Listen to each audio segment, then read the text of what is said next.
and I'm hanging up now. Bye. So we'll begin the press conference. Afternoon, my name is Joe Wooten, Special Agent in Charge at GBI Millersville office. I have a prepared written release that I'm going to read to each and every one of you. The release will be available after the press conference. After the release, the chief is going to speak, the sheriff's going to speak, the district attorney is going to speak, and Mayor Pippin is going to speak. So I'll start off. Earlier today, the GBI secured 4 criminal arrest warrants through the Superior Court of the Tioga Judicial Circuit on Sherry Hall. They are as follows: false statements, tampering with evidence, interference with government property, and violation of oath of office. After following the leads and evidence, the investigations has now revealed that there is no and never was a suspect shooter at large in Jackson, Georgia. The GBI was requested by the Jackson Police Department to independently investigate both the officer-involved shooting, use of force, and the alleged aggravated assault on a police officer. The GBI Millersville office committed all available assets and resources, which included personnel from 2 regional offices. To date, there have been in excess of 600 investigative work hours expended on this investigation, and certain aspects of this investigation are certainly ongoing. The alleged incident began at 12:08 a.m. on Tuesday, September 13th, when Sherry Hall called out for assistance on the radio, stating she had been shot. Several law enforcement officers from the Jackson PD and the Butts County Sheriff's Office responded immediately to assist in the officer down call. Sherry Hall alleged through 3 separate interviews with the GBI that she was shot by a black male subject who was positioned near the wood line at the cul-de-sac on Camellia Court in Jackson, Georgia. Sherry Hall further advised that she did not engage her in-car video and audio recording equipment. As part of this investigation, the GBI solicited input from the manufacturer of the in-car camera system as well as a GBI digital forensic investigator in an effort to further this investigation. Video and audio evidence was recovered from the hard drive of the unit. After hours of subsequent examination of that video evidence, it was revealed that inconsistencies existed with regard to Sherry Hall's statements, witness statements, physical evidence, and later examination of forensic evidence. The GBI Millersville supervisory staff met with the Jackson Police Chief, James Morgan, and District Attorney Richard Milam, apprising the agency heads of the existing inconsistencies. It was agreed to expand the investigation as it began to appear that Sherry Hall was not in fact a victim of a shooting. In an effort to reconcile inconsistencies discovered in the investigation, the GBI conducted a subsequent interview of Sherry Hall. During this interview, Sherry Hall watched the video, and at that time, Hall stopped cooperating with the investigation. Subsequent investigation revealed that Sherry Hall failed to reveal to the GBI that she was in possession of an additional departmental handgun issued to her on July 1st, 2016. A search warrant was secured and executed earlier this week at Hall's residence located in Butts County, Georgia. This particular weapon was located and seized, which gave rise to certain warrants concerning this investigation. It has been determined that Sherry Hall is currently located in a private facility of her own volition, and upon release, she will be arrested, processed, and booked at the Butts County Sheriff's Office Detention Center. We would like to conclude that the GBI would like to commend all Butts County agency heads for their full and complete cooperation with regard to this investigation. Those agency heads include Jackson Police Chief James Morgan, District Attorney Richard Milam, and Butts County Sheriff Gary Long. Thank you. At this time, I turn it over to Chief Morgan. Good evening. I'm Chief James Morgan of the Jackson Police Department. At this time, I've come to give a brief report on the incident that happened. First of all, going forward, I'd like to to congratulate and thank the Georgia Bureau of Investigation, Sheriff Gary Long and the Butts County Sheriff Department, the Jackson Police Department staff, and all others who participated in this investigation. Also, I would like to thank the citizens of this community for trusting and believing in us that we will do the right thing. At this point, a professional job was performed by the GBI and all other agencies involved. The GBI was requested on the date of the incident by myself. They did exactly what I asked them to do, to fully investigate the incident, and that they did.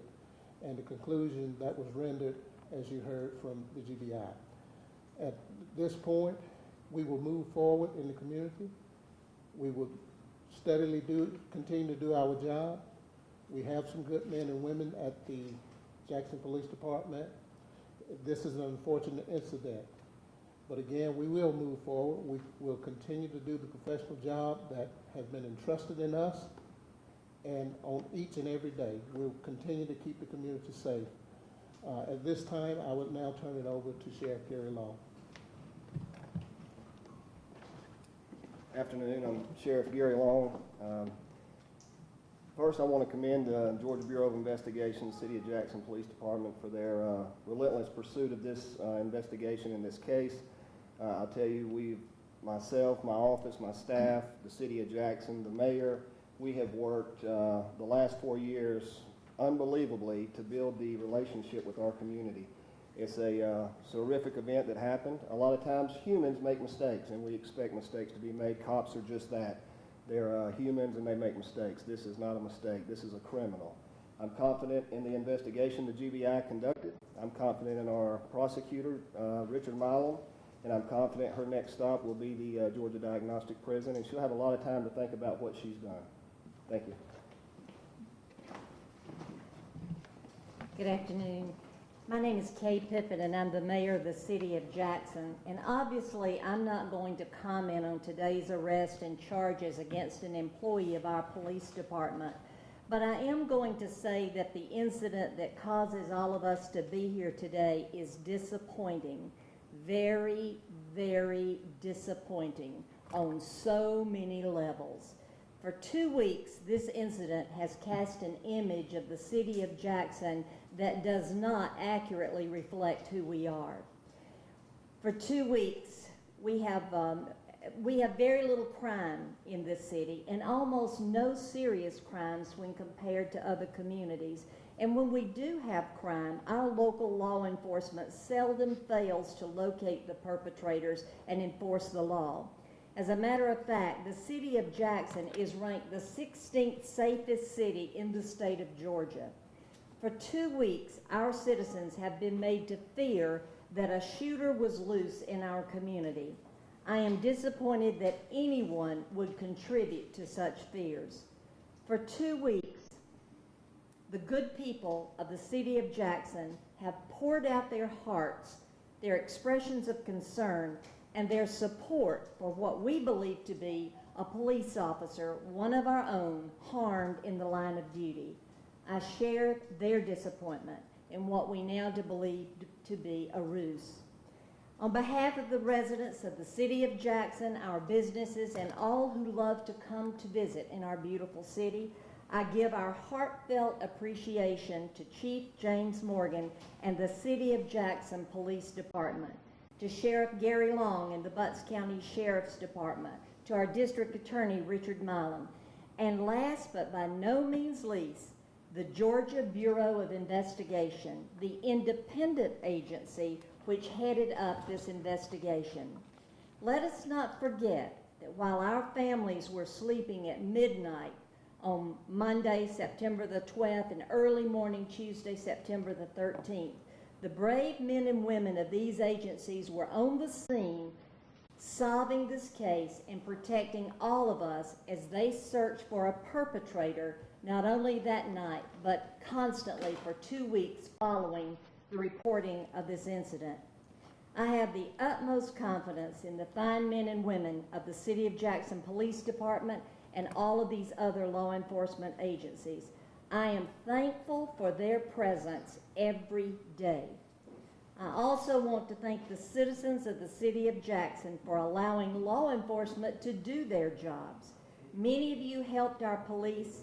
If you had information you thought needed to be shared, you shared it, and you showed respect and trust in our law enforcement's ability to do its job. Thank you all for being caring and responsible citizens. And now it's time to move forward, and the City of Jackson will do just that.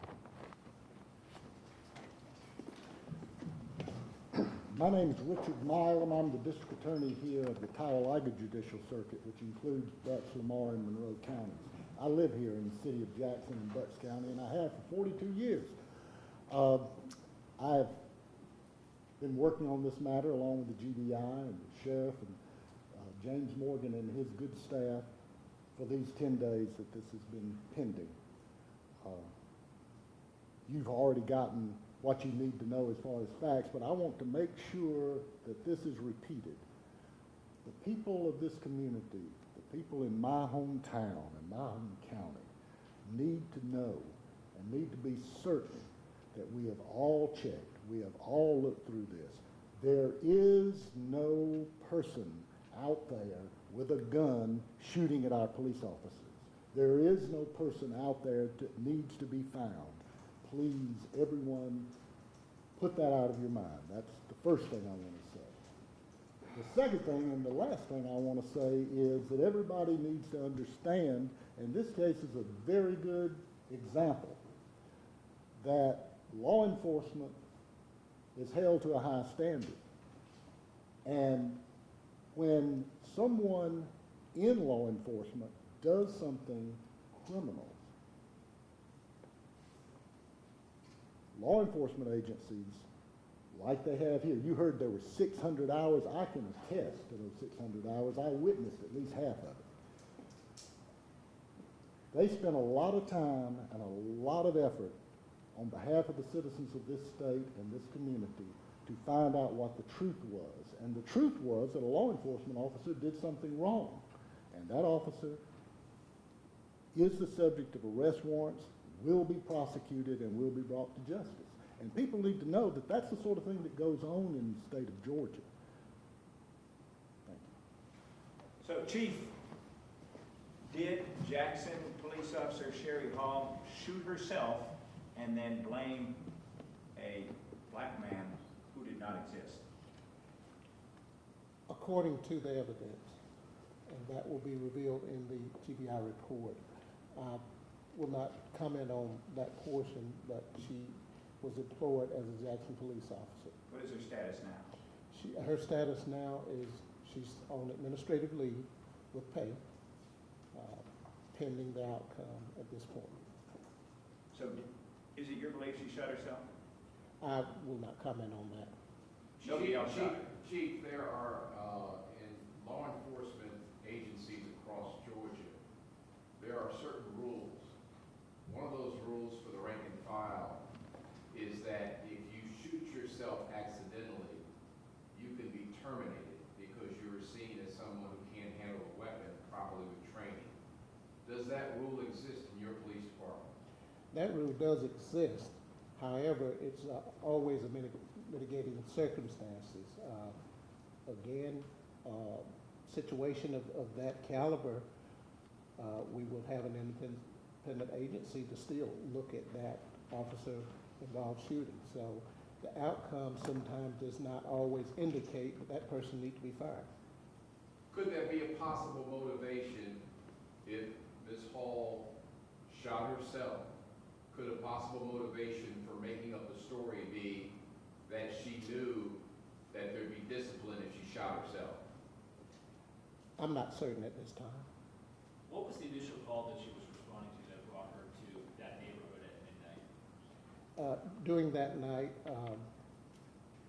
Officer Hall was just out on routine patrol and just patrolling the streets of Jackson in the northern sector. So she was not actually on a call. And she didn't radio in before the shooting that there was a suspicious person that might have looked like he was acting aggressively. She didn't call him back until after the shots, is that correct? That information was given. Are you aware that she has done sit-down television interviews and her family has done sit-down television interviews pleading for the shooter to come forward and drumming up the story even after the fact that she was released from the hospital? I am aware of that, yes. And the time, and maybe this would be for the district attorney, the time that these charges might bring, how much jail time is she looking at? The charges that we're seeing now. Come up to the podium. You have to understand, there's only, so far we have 4 warrants issued. Those 4 warrants right there, one of them is a misdemeanor and the other 3 are felonies carrying up to 5 years. That's not, you don't try people on warrants. What happens is, it goes before a grand jury and the entire case file will be considered and there will be multiple charges. There will be more charges than just what we've seen here in the warrants. The purpose of the warrants is to begin this process. But when the grand jury meets, I would not be a bit surprised if the number of charges increase. And Chief, given the current race relations in this country, for a rural county like Butts County, for a white police officer to say she was ambushed by a black man and it never happened, is that not feeding into this national narrative where there seems to be a distrust? Are you worried about kind of a bigger picture here? Well, certainly, anytime you have an incident of this sort, you do wonder how it will affect the community. The knowledge of this community is somewhat different. We have pretty much galvanized ourselves, meaning the race relation here is pretty strong. People believe and trust in one another. I'm not saying that it may not happen or may happen, but at this point, I certainly haven't experienced any kind of information or any indication to where we would have such an incident. Well, Chief, when you found out that this white officer had made an allegedly false claim that a black man shot her, what happened inside you? Well, a lot of time it is gut-wrenching to know that one of your own has been harmed. But there again, you have to take it upon yourself to always willing to do the right thing. Call for an independent investigation and go where the facts lead us. The evidence led the GBI in the direction and they rendered the conclusion that they come up with. So there again, we just have to believe in one another. We have to believe that we always should do the right thing. In this case, I have been entrusted as the chief of police here in Jackson to enforce the law to the fullest. And that means even if I have to enforce them on my own personnel, because we cannot and will not separate ourselves from justice. We have to prevail and move forward. Anytime any wrongdoing take place, we will address it in the manner that it needs to be addressed. Chief, how long has she been on the Air Force? She approximately 3 months. And she came from what jurisdiction before? She came from the Griffin Police Department, and with a total of almost 4 years in law enforcement. And you said she's in a private facility currently and then is expected to be booked into jail. Can you just elaborate on the private facility that she might be in? Well, currently she's just in a private facility, and at this point, I will not expose the name of that facility because she checked herself in on her own volition, not by the city of Jackson, nor the police department. So at this point, I'm not aware of the time she will be released, and that would totally be left up to the personnel at that facility. Chief, now that she's criminally charged, why is she still being paid? At this point, as we speak now, she is on administrative leave. That decision will be made here shortly as to whether she will remain on administrative leave or not. Are you worried about rioting or anything like that? I know that we've seen this information is not going to be out there, and it's a racial issue now. Are you concerned about rioting Well, it's always a possibility. But again, going back to the people here in this community, with the relationship that the law enforcement have here, along with Sheriff Gary Long, myself, District Attorney, Richard Milam, and even the mayor, we've done our due diligence to pull together this community, to unite as one. Again, it's a possibility, but in my mind, it's very low. Just to be clear, the suspect Sherry Hall described never existed. It never existed. Nobody else shot her. As far as the evidence leads us now, we can't find where that is a true statement. So there was no accomplice? Is that what I understood?